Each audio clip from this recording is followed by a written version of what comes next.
Bonjour les amis, j'espère que vous allez bien.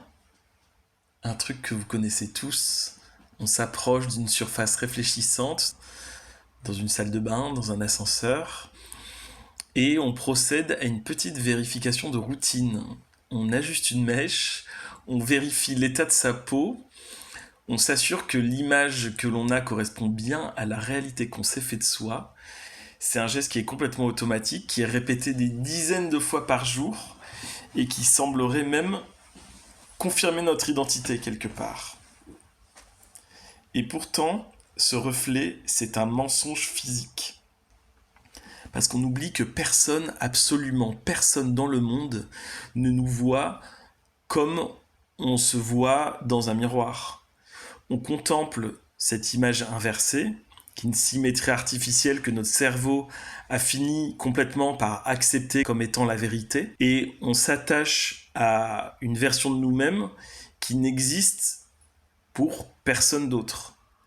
Et c'est ça, déjà, le premier malentendu. Parce qu'on construit son ego sur une inversion latérale. Et cette habitude-là, elle crée une scission profonde. On finit par finalement devenir le spectateur de sa propre vie. Et on se contente plus du tout de vivre une émotion, mais on vérifie la tête qu'on a quand on est en train de la vivre. On surveille son angle de vue et on contrôle sa façade. Et du coup, on devient le metteur en scène d'une représentation permanente. Et à faire ça, on s'épuise à vouloir coïncider avec ce reflet, à vouloir que la matière, qui finalement est changeante, qui est molle, qui est complètement vieillissante même, ça dépend quel âge on a, mais on commence à s'en rendre compte. Mais on voudrait que cette matière, elle reste fidèle à cette image fixe et rassurante qu'on a de soi. Et le piège, il se referme encore plus quand on commence à traiter les autres de la même manière. On rencontre plus des êtres humains, on rencontre juste des surfaces et on cherche dans le regard de l'autre un miroir supplémentaire pour confirmer notre propre existence. Et on voudrait que l'autre nous renvoie une image qui soit valorisante, qui soit complètement lisse et qui n'ait pas d'accro. Et on transforme, à cause de ça, chaque relation en un jeu de reflets où on finit par ne plus voir que soi-même démultiplié à l'infini. Évidemment, c'est un méga ego trip complètement narcissique, mais certainement dans une moindre mesure, c'est ce qu'on fait tous un petit peu. Et la réalité, elle se reflète pas, elle est asymétrique, elle est irrégulière, elle est unique. Et si on cessait de se regarder soi-même, on découvrirait peut-être que l'identité, c'est pas une image fixe, justement, mais c'est une sorte de sensation interne. Et on n'est pas ce visage qu'on essaie d'ajuster, mais on est plutôt le souffle interne qui essaie de l'animer. Et notre identité, c'est bien nous, et c'est bien ce qui se passe derrière les yeux, et c'est pas ce qui est projeté sur le teint d'une glace.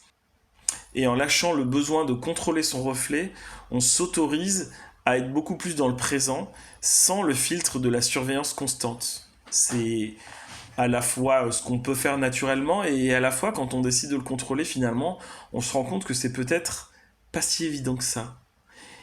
En revanche, il y a une immense liberté à accepter d'être invisible pour soi-même. Parce que du coup, on n'est plus l'objet de sa propre attention, mais on devient plutôt le canal par lequel le monde s'exprime. Et on peut alors se fondre dans le paysage sans chercher à tout prix à savoir quelle place on y occupe, ni quelle allure on a en le traversant. Et on devient juste une présence pure. C'est quelque chose que j'aime beaucoup, la présence pure. On devient une présence pure et une force qui agit sans avoir besoin de se regarder agir. Et il y a une époque, pas si lointaine d'ailleurs, où les êtres humains n'avaient absolument pas de miroir. Et c'est une invention qui est relativement récente dans l'histoire de l'humanité, et qui en tout cas est un objet qui s'est démocratisé il y a à peine quelques siècles. Et c'est un objet qu'on a pris l'habitude de consulter régulièrement, au moins 1 à 2 fois par jour. Et je m'interroge sur ce qui pourrait se passer si justement on arrêtait de consulter le miroir.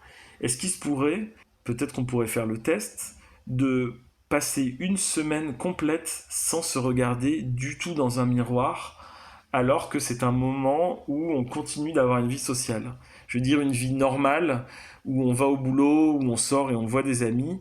Est-ce que durant cette semaine-là, on arriverait à ne pas se regarder du tout dans un miroir? Je pense, et je suis assez certain, que quelque part, ça nous ferait le plus grand bien.